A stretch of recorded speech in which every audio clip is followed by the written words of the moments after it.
Quiero contaros la extraña historia de cómo terminé yo dando esta conferencia. ¿Por qué? Porque mi especialidad es la sábana santa de Turín. ¿Alguno ha oído hablar de la sábana santa? ¿Quién no? Monjitas, el año que viene me traéis otra vez para contarles lo de la sábana santa. Y un día me llama una señora de Barcelona y me dice: tiene usted que venir a hablarnos de la sábana santa y de la sábana de la Virgen. Y le digo yo: ¿qué sábana de la Virgen, señora? Sí, esa que se conserva en México. Digo: pero eso no es una sábana, eso es un poncho.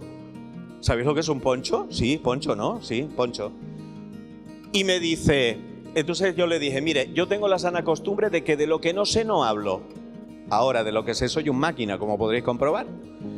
Así que yo solamente puedo hablar de lo que yo he estudiado, que es la sábana santa, que es de lo que yo he escrito mi tesis doctoral. Respuesta de la señora: ah, pues entonces no le traemos a Barcelona. Y dije yo: ¿de qué? ¿Me voy yo a quedar sin ir a Barcelona a hacer propaganda del Evangelio? No se preocupe, yo preparo la conferencia. Y la conferencia que vais a ver es la que preparé en aquella ocasión. Lo que pasa es que la subieron a internet y yo me olvidé de que aquello se había grabado. De tal forma que al cabo de 2 años o así me llama mi hermano y me dice: oye, tu conferencia tiene ya 4 millones de visualizaciones. Respuesta mía: ay, y yo sin monetizarla. Pero bueno, no pasa nada, porque a partir de ese momento me empezaron a llamar por todos sitios para poder dar la conferencia de la Virgen de Guadalupe. Y es que se nota que mamá tiene mucho más tirón de lo que nosotros pensamos. Y a la vista está esta maravillosa audiencia que tenemos hoy, que sois como unos 450.000. O sea que encantado de estar aquí con todos vosotros. Vamos a hablar de la Virgen de Guadalupe y luego podréis preguntar lo que os dé la gana. Lo primero que tenemos que ver son los datos históricos que nos hablan acerca de este fenómeno extraordinario. Y tenemos un relato que fue escrito por este señor, el padre Juan González, que era el intérprete del obispo de México en el momento de las apariciones, Fray Juan de Zumárraga. Fray Juan de Zumárraga era vasco, no sabía hablar náhuatl, que era el idioma que hablaban los mexicas en aquel momento, y necesitaba que se lo tradujeran. Sin embargo, el texto más importante que tenemos no es este, sino el de este otro, que se llama Antonio Valeriano, que era sobrino de Moctezuma. Él escribió un texto en el año 1548 que se conoce con el nombre de Nicán Mopohua. ¿Cómo es? Otra vez.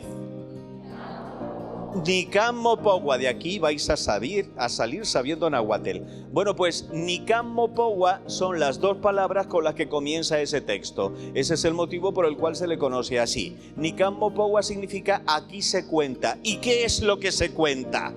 Pues se cuenta esta aparición. Lo que pasa que para poder reproducirla, quiero que os vengáis conmigo desde Covadonga hasta Tenochtitlán, en el centro de México, y no solamente vamos a viajar con la imaginación geográficamente, sino también en el tiempo, porque nos tenemos que ir a la madrugada del 9 de diciembre del año 1531. Este es el vidente, el protagonista, junto con la Virgen Santísima, de esta aparición, y se llama Cuauhtlatohuac. ¿Cómo se llama? Bien, Cuauhtlatohuac.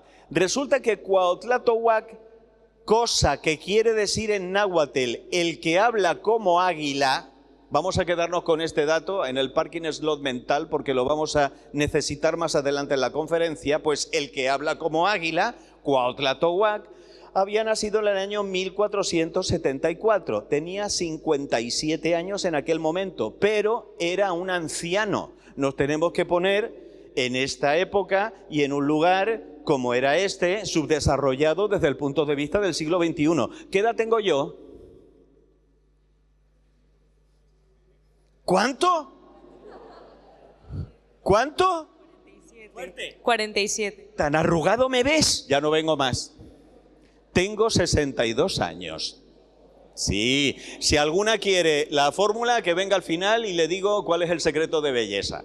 Lo digo para que comparéis lo que es un hombre del siglo XXI que se cuida divinamente y tiene un rostro bellísimo con lo que tendría que haber sido un viejito de esa época. Es importante este dato, no es ninguna bobada. ¿Por qué? Porque en aquel momento a los ancianos en aquella cultura se les respetaba, se les escuchaba, se les tenía en cuenta y de alguna manera eran como los más importantes de aquel momento. O sea, igualito que aquí y ahora. Igualito. Por lo tanto, que un viejito llevara un mensaje era un argumento de autoridad fundamental. Pues bien, resulta que este viejito se bautizó, se hizo cristiano y se llama Juan Diego.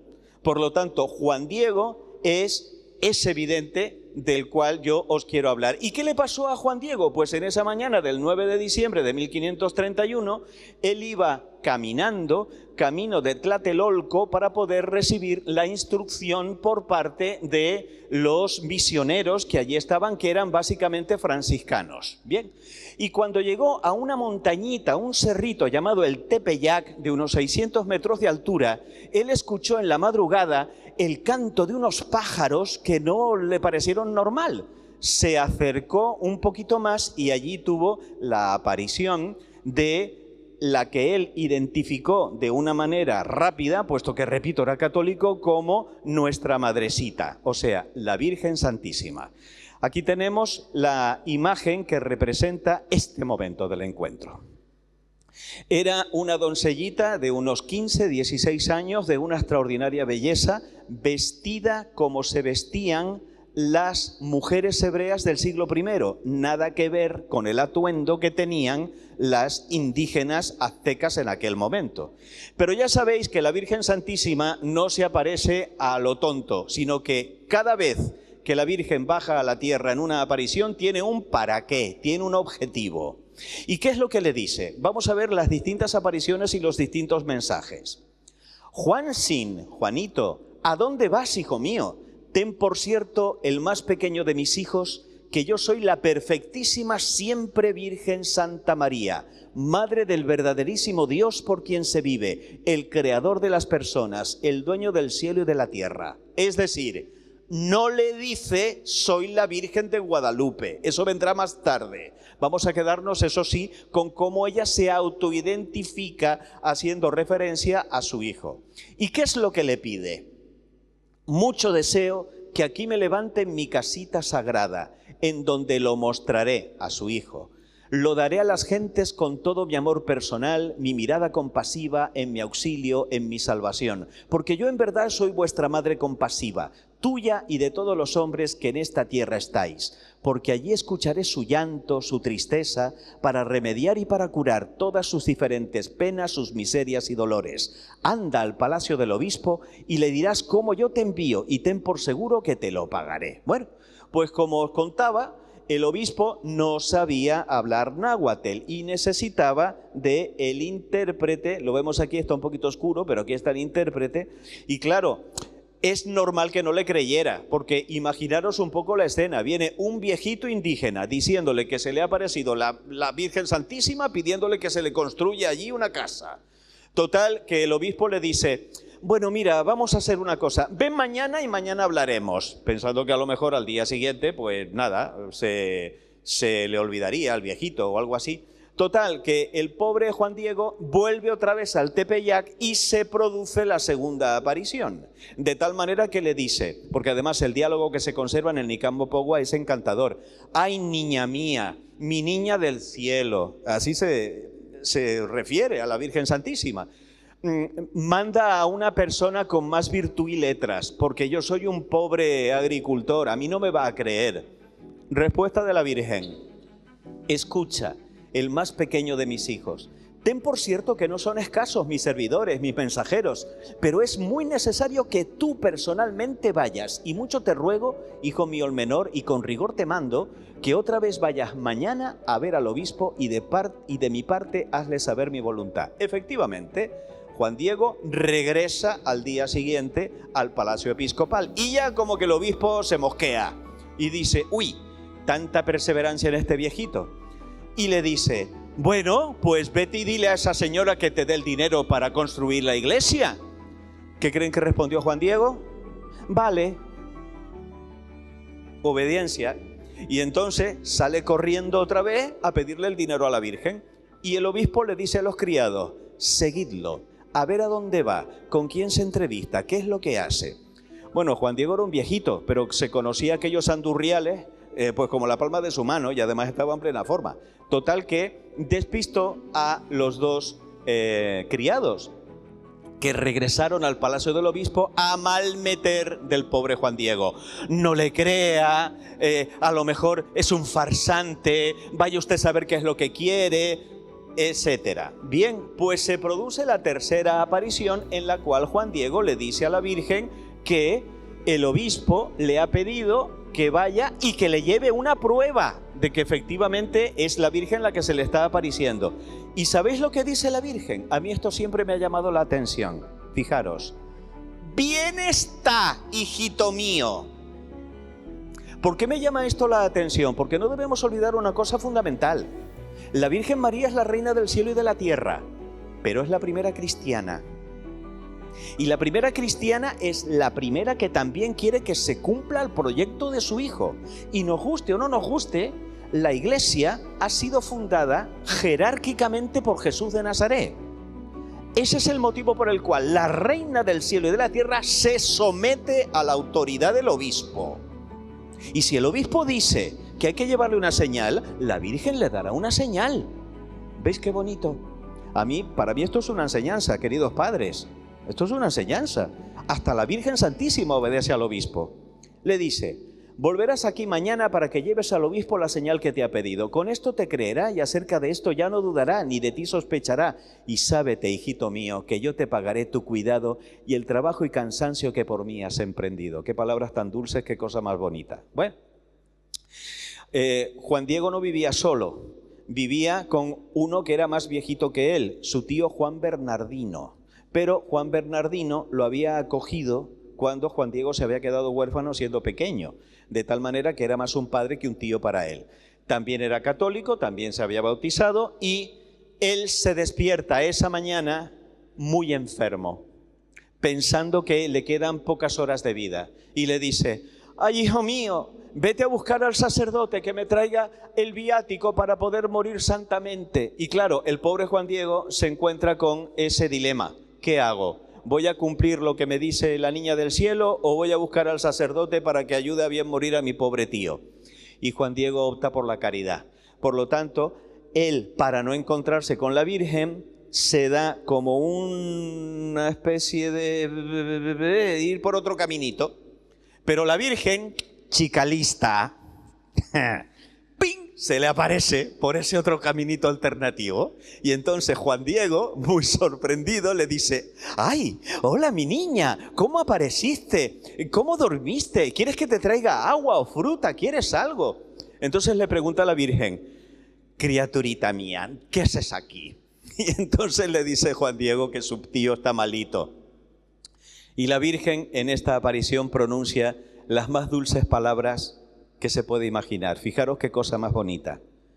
Escucha, ponlo en tu corazón, hijo mío el menor, que no es nada lo que te espantó, lo que te afligió, que no se perturbe tu rostro ni tu corazón. No temas esta enfermedad ni ninguna otra cosa punzante, aflictiva. ¿No estoy aquí yo que soy tu madre? ¿No estás bajo mi sombra y mi resguardo? ¿No soy la fuente de mi alegría? ¿No estás en el hueco de mi manto, en el cruce de mis brazos?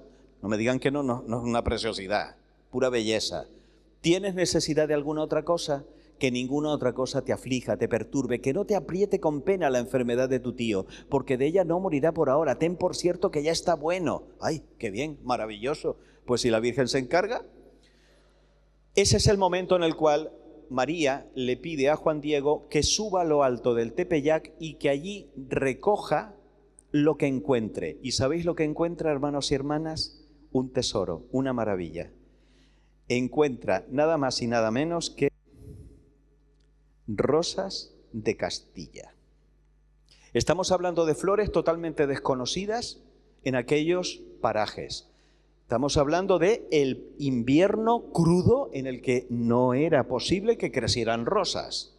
Juan Diego, extasiado por el olor, por la iridiscencia de las flores, las recoge en el poncho, el ayate, la tilma, llamadla como queráis, que era con lo que él se cubría. Se las lleva a la Virgen y la Virgen Santísima las recoloca con sus manos. Fascinante. Y le dice: mi hijito menor, estas diversas flores son la prueba, la señal que llevarás al obispo. De mi parte le dirás que vea en ella mi deseo y que por ello realice mi querer, mi voluntad. Y tú que eres mi mensajero, en ti absolutamente se deposita la confianza. Y mucho te mando con rigor que nada más a solas, en la presencia del obispo, extiendas tu ayate y le enseñes lo que llevas. Y le contarás todo puntualmente. Le dirás que te mandé que subieras a la cumbre del cerrito a cortar flores, y cada cosa que viste y admiraste, para que puedas convencer al gobernante sacerdote, para que luego ponga lo que está de su parte para que se haga, me levante mi templo que le he pedido. Bueno, parece que tenía alas Juan Diego en los pies. Y efectivamente vuelve con el maravilloso tesoro que estaba cargando en la tilma al palacio del obispo. Pero los criados lo maltratan, le quieren arrebatar ese tesoro que él lleva. Y Juan Diego se planta y le dice: no me moveré de aquí hasta que no le entregue al obispo lo que he traído. De tal forma que efectivamente el obispo da su permiso para que Juan Diego pueda entrar, y ese es el momento en el que, siguiendo las instrucciones de la Virgen, le cuenta absolutamente todo y le dice que le ha traído la señal que el obispo había pedido. Fray Juan de Zumárraga le dice que se la entregue, y ese es el momento maravilla en el que deja caer las flores a los pies del obispo y aparece grabada de manera milagrosa e inexplicable la imagen de la Virgen Santísima en la tela del ayate. Estamos en la mañana del 12 de diciembre de 1531. Ese es el motivo por el cual ese es el día de la Virgen de Guadalupe, litúrgicamente.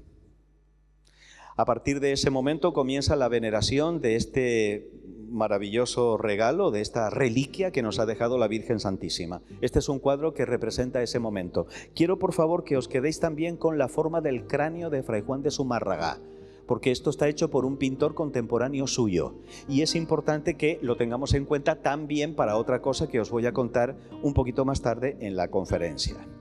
Bueno, ¿y qué pasa con Juan Bernardino? Pues que la Virgen evidentemente cumple su palabra, se aparece al enfermo, lo cura y le revela su nombre. Pero para poder entender el nombre que le revela la Virgen a Juan Bernardino, tenemos que hacer un pequeño paréntesis y explicar un poquito cómo es, sobre todo, la forma de vida y la teología que tenían estos indígenas mesoamericanos de esta época de la historia. Por eso necesito que nos fijemos en esta imagen que representa a una pareja indígena, en el que vemos que, bueno, eran como el resto de la gente, cultivaban, pescaban y demás, se casaban, pero quiero que nos fijemos en una cosa muy interesante. Fijaros cómo lleva colocadas las trenzas en la cabeza esta mujer. Cuando una mujer se casaba, trenzaba su cabello y se lo colocaba como si fuera una corona. Esto era lo que para nosotros puede significar, por ejemplo, la alianza de boda. Es decir, cuando la veían con el cabello así, sabían que esa mujer pues tenía marido. Si tenía el cabello largo, o sea, suelto por la espalda, esa mujer era virgen, ¿vale? Yo os voy dando datos para que veáis dentro de un ratito que todo esto casa y todo esto tiene que ver con la propia aparición. Los aztecas eran unos verdaderos máquinas a la hora de construir. De hecho, cuando llegaron los españoles, descubrieron que las ciudades mesoamericanas eran absolutamente fascinantes, porque no se parecían absolutamente nada con lo que eran las ciudades del Renacimiento europeo. Fijaros. Es más, incluso tenían hasta canalizaciones para los residuos, cosas así. Y de hecho, en lo que realmente destacaban eran en la astronomía. Eran capaces de predecir cuándo se iban a producir eclipses, equinoccios. ¿Por qué? Porque de eso dependía su supervivencia, ya que tenían que saber cuándo plantar, cuándo cosechar y demás. Lo que pasa es que en lo que esta gente fallaba era en su religión. ¿Por qué? Porque estaba dominada esa religión por dioses satánicos. Como por ejemplo Chipetotec. Chipetotec era un dios que no tenía piel y por tanto la forma de adorar a Chipetotec era coger a la víctima del sacrificio, desollarla viva y ofrecerle la piel. Otro, Tonatiuh. Cuando llegó Hernán Cortés se encontró que en esta estatua de Tonatiuh, esto era un jarrón, esta es la imagen de Tonatiuh, se oía la voz de ese dios, o sea del demonio, a través de esa estatua con una sed insaciable de sangre. Y lo que hacían era llenar por aquí de corazones palpitantes arrancados frescos a las víctimas. Este era Tonatiuh. El peor de todos era Huitzilopochtli. Huitzilopochtli era el dios caníbal de la guerra. Y como era caníbal, tenían que arrancarle el corazón a la víctima con el cuchillo de pedernal y ofrecerle el corazón a Huitzilopochtli, de tal manera que las escalinatas se convertían en un reguero continuo de sangre. Se calcula que cada año morían 100.000 víctimas a manos de los sacerdotes aztecas. Esto era un horror. Esta gente vivía permanentemente bajo el pánico de que en cualquier momento los iban a capturar. Ellos, cuando iban a la guerra, no mataban, sino que cosechaban víctimas, las metían en campos de concentración y las iban matando progresivamente. Y luego, por supuesto, desmembraban a las víctimas y se las zampaban, porque tenían que imitar a Huitzilopochtli, que era caníbal. Ellos pensaban que si no se regaba la tierra con sangre, no iba a dar fruto. Esa era la cosmovisión que tenía esta gente. Pues bien, si os ha espantado conocer a Huitzilopochtli, agárrate con la madre de Huitzilopochtli, la Coatlicue, la diosa serpiente, un monstruo salido de lo más profundo del infierno, la diosa serpiente. Porque ¿sabes lo que tiene aquí? Estos corazoncitos, estas manitas y estos cráneos, fetos. Les abrían las vientres a las embarazadas, les sacaban al niño, les arrancaban la cabeza, el corazón y las manitas, y ese era el collar de la Coatlicue. ¿Sabes dónde tenía colocada la Coatlicue el lugar en el que recibía culto? En el Tepeyac, exactamente el lugar en el que se aparece la Virgen. Porque lo que le revela la Virgen a Juan Bernardino es que ella es María Tecuatlazupe, la que aplasta a la serpiente. Tela. No me digáis que esto no es para poner los pelos de punta. La Virgen viene a acabar con esto. A acabar con esto. Trayendo la religión del amor. Y claro, en vez de comerte una víctima, te vas a comer a la víctima. La que está encerrada en ese mueblito que se llama sagrario. Ese es el que te vas a comer a partir de ahora. No te comas a otra persona, a otro ser humano. Cómete a mi hijo y él te va a dar la vida. Esta charla es eucarística. Y ya sabemos por qué. María es la Eucaristía más larga de la historia. 9 meses de Eucaristía.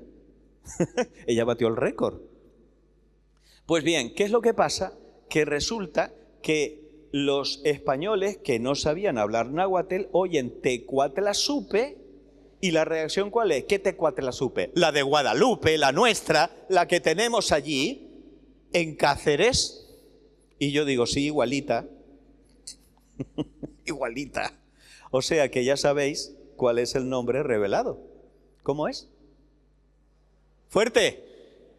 Tecuatlazupe. Bueno, pues resulta que en este panteón de dioses había uno muy raro, Ometeotl. ¿Cómo se dice? Ese sí lo podéis pronunciar, no digáis Huitzilopochtli ni cosas de esas, que esos son demonios. A este sí, el Ometeotl. ¿Por qué? Porque el Ometeotl no tenía forma humana, sino que se representaba con una flor sagrada llamada Nahuiollin, y tenía la espiral que representa el continuo ir y venir de las estaciones. Además era el dios de los pájaros, de las flores, era el dios de las nubes, de la vida. Pues resulta que el Ometeotl, a ver a qué os suena, cómo se definía a sí mismo. El inventor de sí mismo, el creador de las personas, el dueño del cielo y de la tierra, el verdaderísimo Dios por quien se vive. O sea, exactamente lo que dijo la Virgen en la primera aparición. Por eso os decía que era interesante que os quedarais con esa frase. Ella es la madre del Ometeotl, del Dios de la vida. Es decir, cuando nos encontramos con todos estos datos, vemos que efectivamente cambia por completo la perspectiva y vamos a empezar a estudiar los símbolos. ¿Por qué? Ahora es cuando viene la parte bonita de la conferencia, porque a partir de esta conferencia nunca jamás vais a volver a ver la imagen de la Virgen de Guadalupe de la misma forma. Y yo creo que eso es lo bonito, lo catequético que tiene esta conferencia. Aquí tenéis el original, esta es la imagen que se conserva en la tilma. Lo que pasa es que esta imagen tiene proporción áurea, es decir, es un cuerpo humano femenino perfecto en sus medidas. Además, se ve al revés de la tela. El lienzo no estaba preparado, estamos hablando, como veremos en el análisis científico, de un lienzo muy burdo, muy vasto. Ningún pintor hubiera pintado en un lienzo así sin haberlo preparado previamente. Y además, no hay huella de pincel, lo que quiere decir que esto no ha sido pintado, sino que de alguna manera ha sido como fotocopiado, serigrafiado, transmitido de manera instantánea todo él en un mismo momento. Y además los hilos resaltan los detalles, porque por ejemplo hay un hilo que pasa por el labio inferior que le da un volumen a la boquita que le hacen una boca preciosa. Y además son dos piezas cosidas. Ahí tenéis, os he puesto en esta línea, ahí tenéis por dónde está la costura. Bueno, evidentemente la Virgen es una señora y por eso hace así con la carita para que la costura no le corte la cara, claro, que quedaría feísima. Y además es un pictograma. ¿Qué es un pictograma? Habéis visto los jeroglíficos egipcios, ¿no? Pues esos son pictogramas, es decir, son símbolos que representan ideas. De la misma manera que son pictogramas los símbolos de los chinos o de los japoneses. También son pictogramas. Bueno, pues vamos a analizar este pictograma, de tal forma que los indígenas no necesitan que le expliques nada. Viendo este pictograma, reciben toda la catequesis de quién es esta mujer. Por lo pronto, esta mujer lleva el pelo suelto, por lo tanto, es virgen. No se lo tienes que decir al indígena, lleva el pelo suelto, es virgen. Y además, resulta que lleva un broche de jade. El jade para ellos era una piedra sagrada porque ellos pensaban, como se pulía y se convertía en un espejo, pensaba que tenía alma esa piedra. Y además tiene una cruz, que es el mismo símbolo que ven ellos en los estandartes de esos hombres que han venido desde el otro lado del mar. Y piensa, ay, pues esta vendrá con estos hombres. Es más, tiene las manitas así, pero cuidado que las manitas así, para nosotros es rezar, para ellos no. No debemos olvidar una cosa fundamental, queridos, y es que esta aparición no es para los europeos. ¿Para quién es? Para los indígenas. Por lo tanto, tenemos que ver de qué manera la Virgen hace una adaptación a la cultura, a la mentalidad de los indígenas, y para los indígenas poner las manos así significa te traigo un regalo. Es decir, ellos al ver eso interpretan, esta mujer virgen de la que nos hablan los que vienen del otro lado del mar nos trae un regalo. ¿Y qué regalo será? Ah, pero es que resulta que tiene un ceñidor, con lo cual está embarazada. Quien ha analizado, los científicos que han analizado este pequeño abultamiento dicen que está entre 3 y 4 meses de embarazo. Ay, espérate un momento, es virgen y es madre. Pues esta es la que nos dicen los misioneros. ¿Ves?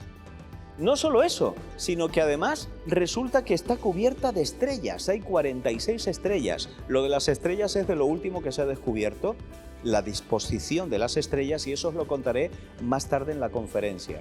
Y además tiene los rayos de sol por la parte de atrás, y en la parte de abajo veis que tiene la luna. Ellos dicen, cuidado, cuidado, cuidado. Nosotros adoramos al sol, a la luna y a las estrellas, pero esta tapa el sol, se cubre con las estrellas y tiene la luna debajo de sus pies. Ah, pues esta es más poderosa que nuestros dioses. ¿Veis qué bonito? Cómo todo tiene sentido para ellos. La florita Nahuioyin, es decir, el regalo que nos trae es el Ometeotl. Y ahora sí, como tiene la rodilla levantada, por eso se le ve la zapatilla. ¿Sabéis, los que habéis visto los documentales de la 2 de Televisión Española, para una inmensa mayoría, cómo adoran los indígenas? ¿Cómo adoran? Bailando, con música. Esta está bailando, por eso tiene la rodilla levantada. Esta está adorando al Ometeotl, a su hijo. Y además está vestida con un manto de color turquesa, que era un color prohibido para todos, excepto para Moctezuma y su familia. Por lo tanto, esta es una reina, es emperatriz. Aquí debajo tenemos la luna, que eso es lo que significa México, el ombligo de la luna. Ella viene a reinar sobre México. Y quiero que os fijéis en el angelito, porque el angelito está vestido con la camisola que llevaban los catecúmenos, tiene cara de persona mayor y tiene alas de águila, no de ángel, porque es Juan Diego, el que habla como águila. Y además, con una mano coge el manto que, como tiene las estrellas, representa el cielo, y con la otra mano coge el vestido que, como tiene las flores, representa la tierra. Juan Diego trae a la Virgen uniendo el cielo y la tierra. Redondo. Por eso os digo que ya nunca más vais a volver a ver la imagen de la Virgen de Guadalupe de la misma manera, porque ya sabéis los símbolos, lo que significa cada uno de los símbolos. Por eso me encanta dar esta conferencia, porque nos ayuda a entender.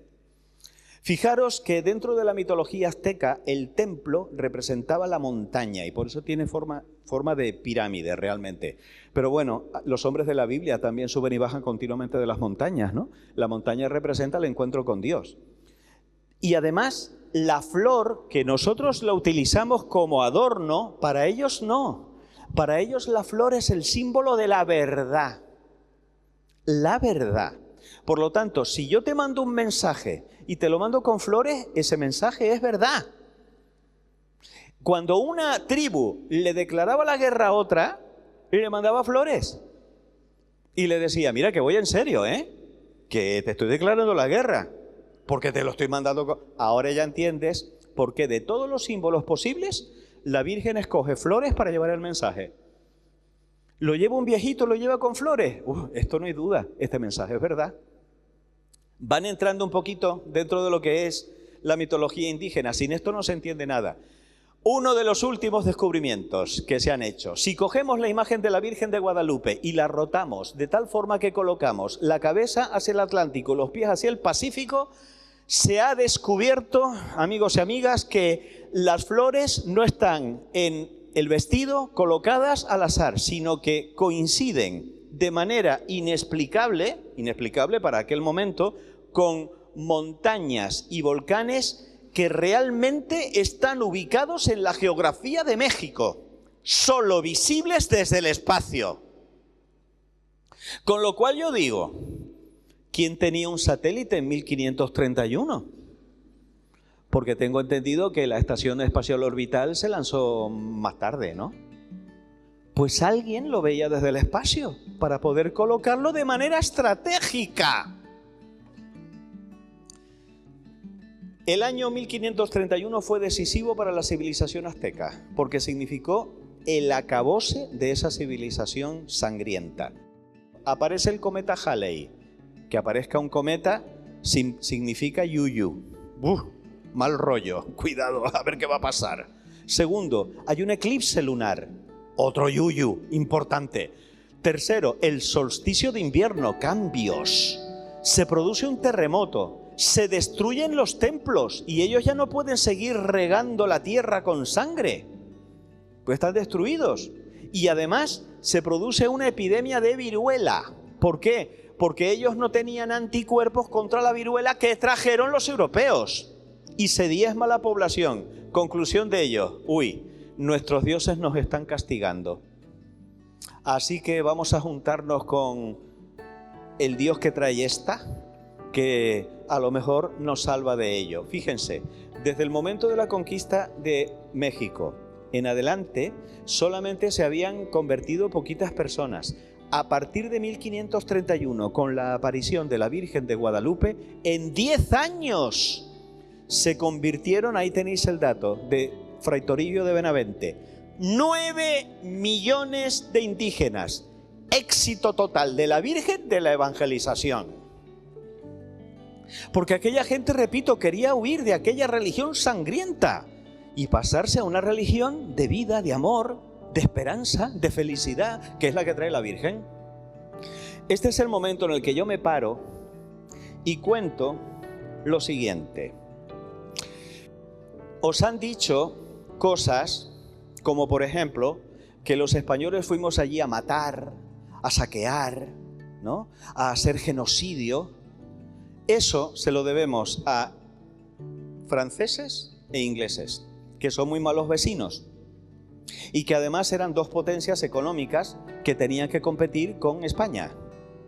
Y yo digo lo siguiente: si hubo genocidio, ¿cómo es posible que si tú recorres toda Hispanoamérica solamente te encuentras con apellidos españoles? Porque hubo mestizaje. Si te vas a Estados Unidos del Norte, ahí sí que hubo genocidio. Por eso yo prefiero más un Sioux que el séptimo de caballería. Porque a los pobres indios, ¿dónde los tienen? Metidos en reservas como si fueran animales. Entonces, ¿qué nos vienen a criticar a nosotros?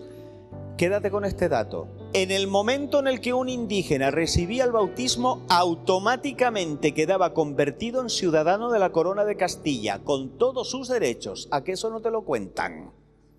Porque lo que hay es que dejar en mal lugar al español, y más si es católico. La reina Isabel de Castilla actuaba además como madrina, simbólica, claro. Y por supuesto, si alguien le hacía daño a un indígena, caía sobre él todo el peso de la ley. Así que mucho orgullo de ser españoles, no solamente porque hayamos ganado en el partido de anoche, mucho orgullo que hemos hecho. Por eso el demonio nos la tiene jurada a España, y por eso España está como está. Porque hemos sido los que más hemos difundido el Evangelio por el mundo entero. ¡Fuerte aplauso para España! ¡Hombre! Estaría más.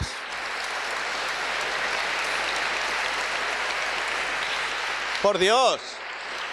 Madre patria, ole, levántala, hija, levántala, levántala que se vea, así. Mira qué bonita, ole, oh, fantástico. Bueno, el Papa Benedicto XIV, que era el Papa en aquel momento, recibió una copia de la imagen de la Virgen de Guadalupe y evidentemente la imagen es hoy en día la emperatriz de América. Si vais a México, con nuestras amigas mexicanitas, veréis que la Basílica de Nuestra Señora de Guadalupe es el 7º templo levantado en honor a la Virgen. Hoy en día la tilma está metida aquí dentro. Se consagró el Día de los Enfermos, el 11 de febrero de 1976, y tiene aforo para unas 10.000 personas. Y es el lugar mariano más importante. ¿Por qué? Porque todo gira en torno a la Virgen de Guadalupe en México, ¿o no? Y mis amigos mexicanos me dicen: aquí no todos somos católicos, pero todos somos guadalupanos. Porque la Virgen de Guadalupe lo es todo, todo gira en torno a ella. Si subís al Tepeyac, os vais a encontrar con esta preciosa escultura en el lugar en el que se produjo la aparición a Juan Diego, en donde vemos a la Virgen Santísima y los indígenas pues llevándoles regalos y presentes. Bueno, hasta aquí la parte aburrida. Ahora viene la parte interesante. ¿Estáis aburridas? No, seguimos un poquito más, ¿no? Un poquito. Cuando os canséis, hacéis así, y yo no me cojo para nada, y ya sé que queréis ir a comer. Bueno, pues esta es la forma que tiene originalmente la tilma de Juan Diego. La tilma mide 104 por 170 centímetros y está hecha de ixtle, que es un tipo de agave. Fijaros, cuando se manufactura para hacer los hilos, se conserva bien 25 años y luego se pudre ese tejido. El hecho de que la tilma haya pervivido más de 480 años con este tejido es un fenómeno paranormal permanente que desafía la ley de la materia orgánica en nuestro planeta y que no tiene explicación. Ya solamente el hecho de que exista la tilma es alucinante, porque durante más de un siglo estuvo sin protección de ningún tipo, junto al lago Texcoco, que es un lago con una salinidad tan horrible que incluso las armas de metal se corroían al poco tiempo. Es más, da la sensación de que la tilma repele la suciedad. Esto es fascinante. ¿Cómo se explica esto? Para mí no tiene explicación. Esa mancha que estáis viendo aquí, esta mancha, se debe al hecho de que le cayó encima ácido clorhídrico. El ácido clorhídrico es enormemente reactivo, de tal manera que en 1795 le cae ese ácido clorhídrico que hubiera sido suficiente para destruir completamente el tejido. Ahí tenéis el informe del accidente. La mancha está desapareciendo sola. Se está como autorregenerando. La Virgen quiere que esto permanezca para que lo podamos estudiar con la tecnología del siglo XXI. Y es lo que os voy a explicar porque es lo que se ha hecho. No contentos con eso, resulta que el 14 de noviembre de 1921, este tío de aquí, Luciano Pérez Carpio, subió devoto con un ramo de flores para depositar a los pies de la tilma que cubría un potente explosivo de dinamita. Porque hay gente a la que no le interesa que esto exista. Reventó, se destruyeron las cristaleras del templo, se destruyeron con la onda expansiva los cristales de las casas de alrededor y mirad cómo quedó el crucifijo de bronce macizo totalmente doblado por la explosión, tipo Matrix. Se dobló completamente. Si vais a México y entráis en la basílica, es así como lo podéis ver. ¿Habéis estado? Sí. Hay una cinta transportadora. Usted se coloca en la cinta y mientras va mirando a la Virgen va despacito y luego si quiere puede otra vez volver a ponerse y de esa forma puede verlo. Bueno, pues los que tengan la dicha de venerar la tilma de la Virgen de Guadalupe, que tengan la bondad de acordarse de mí si de alguna manera tienen esa posibilidad. Bueno, pero es que la imagen que tenemos aquí es imposible, no debería existir, pero existe. Y esto es lo maravilloso. Una imagen que no debería existir por las características que tiene, pero existe. Y lo fantástico de esto, al igual que lo fantástico de la imagen de la sábana santa, es que no estamos hablando de una entelequia filosófica, no. Estamos hablando de un objeto pesable, medible, palpable, que se puede llevar a un laboratorio. Y eso es lo que le fastidia a mucha gente y por eso lo quieren destruir. Resulta que sacan unos hilitos con pigmento y dice, mira, vamos a llevárselo a un químico a ver de dónde están sacados estos pigmentos, pero ya que lo hacemos a lo grande, no se lo vamos a llevar a cualquier químico, no, se lo vamos a llevar a un premio Nobel de química que analice los pigmentos, y ese premio Nobel es este señor, el doctor Richard Kuhn, premio Nobel de química en el año 38. ¿Qué es lo que dice el premio Nobel? Los pigmentos de la imagen, agárrate, no son ni de origen animal, ni de origen vegetal, ni de origen mineral, ni de origen sintético. Y confiesa el premio Nobel, no soy capaz de determinar de dónde proceden los pigmentos. ¡Chúpate esa! Dicho de otra manera, los pigmentos no pertenecen a la naturaleza de este mundo. Seguimos avanzando. ¿Por qué? Porque vamos a ver ahora la clave, lo que revelan los ojos de la Virgen de Guadalupe. Aquí es en donde está verdaderamente el misterio. Resulta que los ojos, desde 1950, han sido analizados por una veintena de oftalmólogos. Entre ellos este señor, que es el doctor Enrique Graue, rector de la Universidad Autónoma de México. O sea, no es un mindundi del 3 al cuarto que no sabe hacer la O con un canuto y que no sabe de lo que está hablando. Es una autoridad en la materia. ¿Y qué es lo que descubrió al ver los ojos de la Virgen? Pues te lo leo textualmente. Examiné los ojos con un oftalmoscopio de alta potencia y pude apreciar en ellos profundidad de ojo como al estar viendo una córnea humana viva. Es más, si os fijáis, la Virgen tiene los ojos mirando hacia abajo. De tal manera que cuando los estaba examinando, estamos hablando de ojos que miden 8 milímetros. Estaba tan extasiado mirando aquello que, sin darse cuenta de que estaba hablando con un cuadro, le dijo: haga el favor de mirar un poquito para arriba. Éxtasis. Pues los ojos son como espejos, de tal manera que ahora os estéis reflejando en mis ojos y yo en los vuestros. Y si sacamos una fotografía de un chico y ampliamos los ojitos, aquí podemos sacar la carita de la persona que está reflejada. Eso se entiende, ¿no? Bueno, pues la maravilla está, amigos y amigas, en que Alfonso Marcué en 1929 encontró reflejado en ese ojito de 8 milímetros la cara de un hombre barbudo. Es más, aquí tenéis una representación más clarita del hombre barbudo. ¿Cómo es posible esto? Si esto es una pintura, si esto es falso, si esto es una manufactura, ¿cómo se le ocurrió esto al falsario? Colocar figuras en los ojitos de la Virgen. Y la pregunta es, ¿esto es una pareidolia? ¿Qué es una pareidolia? Una pareidolia es cuando vemos caras en cosas que no son caras, ¿no? El cerebro está programado para eso. Las formas le damos sentido para poder entenderlo. Y eso es por lo que vemos también las formas en las nubes y demás. Bueno, pues la prueba la tenemos en lo siguiente. Si aparecen las mismas imágenes en los dos ojos, ya no es una pareidolia, será otra cosa. Pues bien, no solamente las imágenes aparecen en los dos ojos, sino que si os fijáis, el ojo izquierdo está más cerca del espectador que el ojo derecho. Bien, pues resulta que en el ojo derecho las figuras son un poquito más pequeñas, porque eso cumple una ley de oftalmoscopía que se llama la ley de Samson-Purkinje, lo que quiere decir, hablando en plata, esto no es una pareidolia, son imágenes reales en los ojos de la Virgen. El gran héroe de esta investigación es el doctor José Aste Tonsman, que es ingeniero especialista de computación de la Universidad de Cornell y profesor de investigación operativa en la Iberoamericana de México. Él llevó a cabo el siguiente experimento. Cogió los ojitos de la Virgen y los dividió en cuadrículas de 1 milímetro cuadrado, 1600 cuadrículas de 15 por 15 micrones.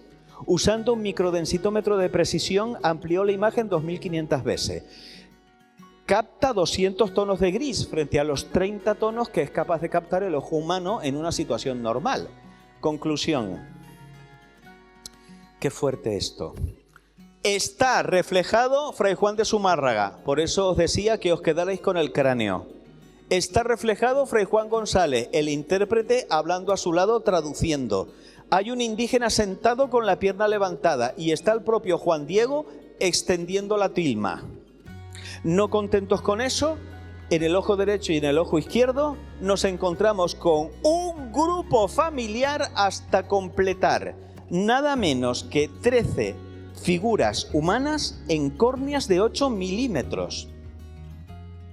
Solo descubrible con un ordenador de la era espacial. Y ahora yo pregunto lo mismo que antes con el satélite. ¿Quién contaba con esta tecnología en 1531?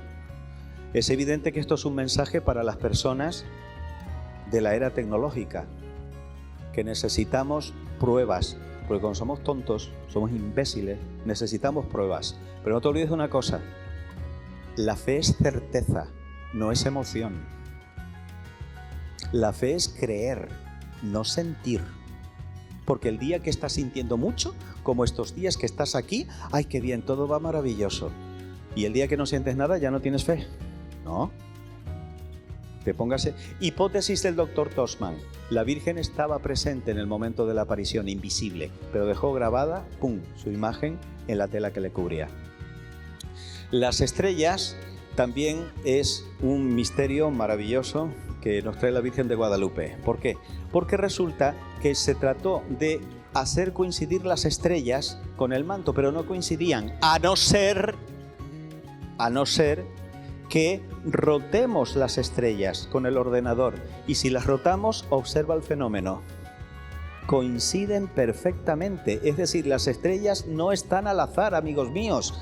Incluso las estrellas también tienen sentido porque es una imagen especular anamórfica, lo que quiere decir que es la Virgen flotando en el espacio que refleja en su manto las estrellas visibles en el espacio en la noche de 1531, del 9 de diciembre de 1531. Alucinante. Yo no sé a ti, a mí esto me toca el corazón, porque además resulta que las estrellas significan cosas. La corona boreal le viene a caer justamente en la frente. El boyero, que es el guardián, representa a San José. Virgo cae exactamente en el vientre, es madre y es virgen. Y además es madre del león de Judá, puesto que tiene a Leo. El auriga es el buen pastor. En el otro lado, Ofiuco era el hijo de Apolo, capaz de devolver la vida a los muertos como Cristo. Centauro, un ser con dos naturalezas como Cristo. Aparece la Cruz del Sur, el Calvario, no visible desde México, y Régulo, que es el pequeño rey. Y perdida en medio del pliegue, Nasirene, Sirio, el Nazareno. ¿Lo quieres más claro? Y es que resulta que la Virgen de Guadalupe es la Virgen del capítulo 12 del Apocalipsis, la Virgen que anuncia el final de los tiempos. Apareció en el cielo una gran señal, una mujer vestida de sol, con la luna debajo de sus pies y sobre su cabeza una corona de 2 estrellas. Esta es la Virgen de Guadalupe, amigos y amigas. Maravilla. Pues bien, 9 conclusiones a la luz de la ciencia. Y estas 9 conclusiones es con lo que quiero que te quedes de mi conferencia. Científicamente es inexplicable que el ayate haya pervivido más de 450 años, que además la imagen no se haya deteriorado en absoluto, que haya persistido el contacto con el ácido clorhídrico y con la detonación explosiva, que los símbolos presentes en la tilma sean un códice dirigido a los indígenas mesoamericanos del siglo XVI, que no se conozcan ni los pigmentos ni el procedimiento mediante el cual fue impresionada la imagen a un lienzo en el que no hay pinceladas. También es inexplicable que los ojos respondan a características de una córnea humana viva, que existan 13 figuras humanas microscópicas en los reflejos de las córneas solo visibles con tecnología contemporánea, lo que excluye cualquier posibilidad de casualidad o fraude, y que las estrellas del manto muestren con precisión matemática las constelaciones visibles el 12 de diciembre de 1531. Si esto no es un milagro, que baje Dios y lo vea. Bueno, ya me cortan, no me da tiempo de explicaros lo que me queda, una pena, no pasa nada, os lo explicaré en otro momento, pero lo que sí quiero es hacer la reflexión final. Lo paso rápidamente porque la Virgen de Guadalupe nos ayudó a ganar la batalla de Lepanto, gracias al cual hoy en día estás en una iglesia católica y no en una mezquita cubierta con un burka de cabeza a pies. Recuerda que el burka es una cárcel de tela. La mejor definición que he escuchado de un burka, una cárcel de tela. Esto lo veréis, os lo enseñaré cuando vayáis a Tenerife, porque es la Capilla Sistina que tenemos en Tenerife, que es una maravilla. Lo voy pasando rápido porque quiero dar la palabra a quien debe tenerla, que es los sacerdotes que nos acompañan, para que sean ellos los que despidan. Así que vayan preparándose, padres, que van a ustedes a rezar dentro de un momento. Bueno, ¿y qué pasó con Juan Diego? Pues que Juan Diego, te lo pagaré, hijo mío. Recuerda las palabras de la Virgen. Fue canonizado por San Juan Pablo II el 31 de julio de 2002. ¿Sabes cuál es el milagro que se necesitó para que Juan Diego fuera canonizado? ¿Sabes que para que haya una canonización tiene que haber un milagro? Pues el milagro te lo voy a contar. Resulta que había un muchacho, Juan Barragán, que era drogadicto y que estaba pasando por el síndrome de abstinencia, lo que popularmente se conoce como el mono. Y estaba loco, se había vuelto loco, estaba con su madre, de tal manera que la madre no podía dominar al chico, no podía dominarlo, y el chico se tiró por el balcón 10 metros y golpeó con el cráneo el asfalto.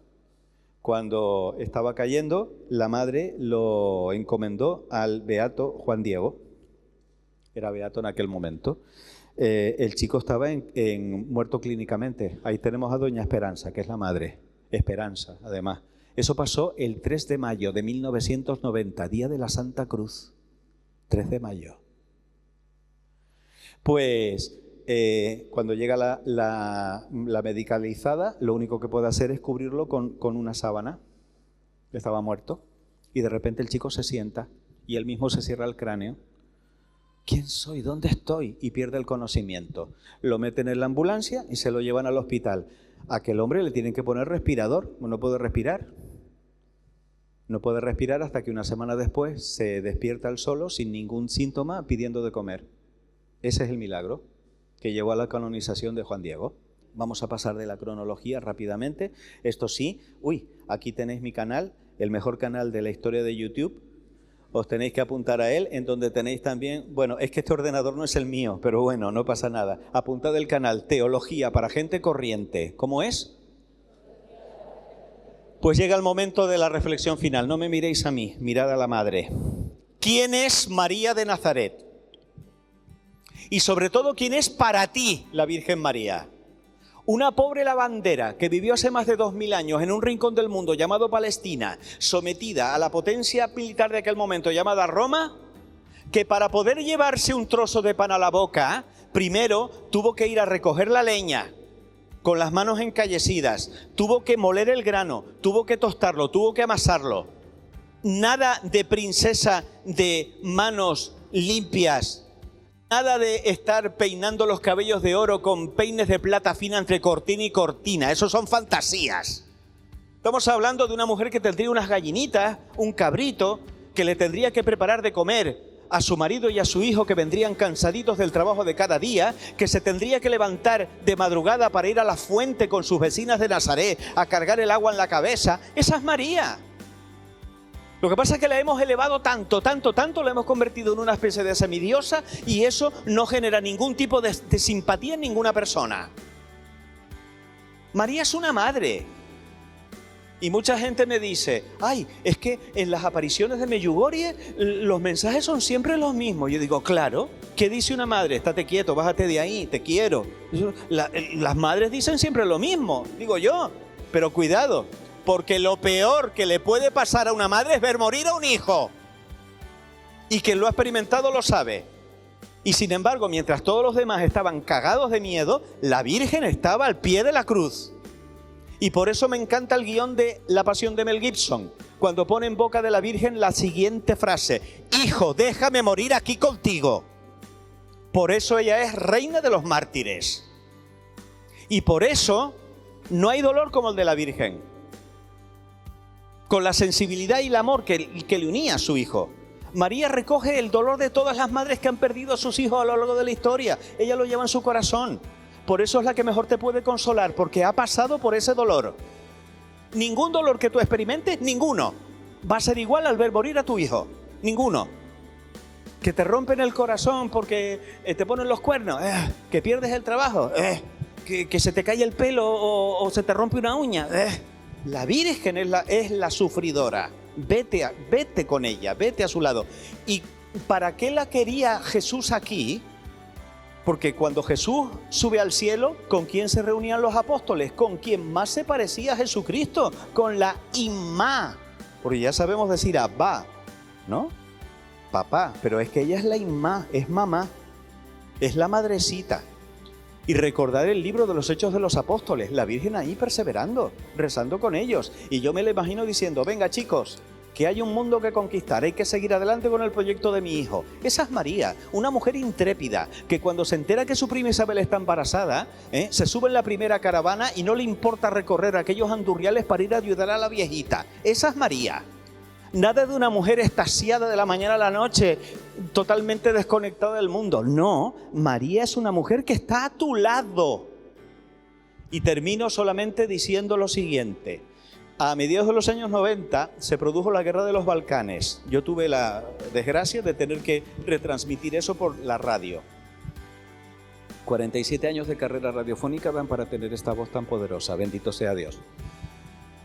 Y resulta que los videntes de Medjugorje le preguntan a la madre, Gospa, que es mamá en croata, Gospa, ¿cómo paramos la guerra? ¿Tú sabes lo que dijo la Virgen? Con esto. Con esto se paró la guerra de Lepanto. Con esto se parará la guerra de los Balcanes. ¿Y tú sabes lo que dijo el pequeño Jacob, el más chiquitín de los videntes, 10 añitos? Con esto, mamá, con una cosa tan sencilla, vamos a parar una guerra. Respuesta de la Virgen: ay, hijo mío, es que Dios se manifiesta en lo sencillo, el diablo lo complica todo. Un poquito de agua te da el bautismo, un poquito de pan y de vino se nos da en la Eucaristía, un poquito de aceite y cura a los enfermos. En lo sencillo. Y ahora yo te pregunto, ¿cuántos rosarios te comprometes a rezar a partir de hoy el resto de tu vida? Porque basta con que reces uno al día. Con que yo haya conseguido que con esta conferencia tú digas, pues mira, por lo menos si no es un rosario, un misterio. Padre Nuestro, 10 Ave María, pero que lo hagas con fe y que lo hagas con amor, y recordarte que cada vez que lo rezas con otra persona o que lo rezas tú solo o tú sola dentro de un santuario o de una capilla o delante del Santísimo, ¿no?, tienes indulgencia plenaria. Si estás en gracia de Dios y rezas por el Papa, quedas limpita, limpita como el día de tu bautismo. Si te mueres te vas al cielo sin pasar por el purgatorio. Una cosa sencilla que te abre la eternidad. Como tenemos a varios representantes aquí de la Santa Iglesia Católica, hijos predilectos de la Virgen Santísima, yo le pido a alguno que tenga la bondad de venir hasta acá para que nos dé la bendición al final de esta conferencia y sea quien ponga la cerecita encima de la tarta. Fuerte aplauso al Santo Padre.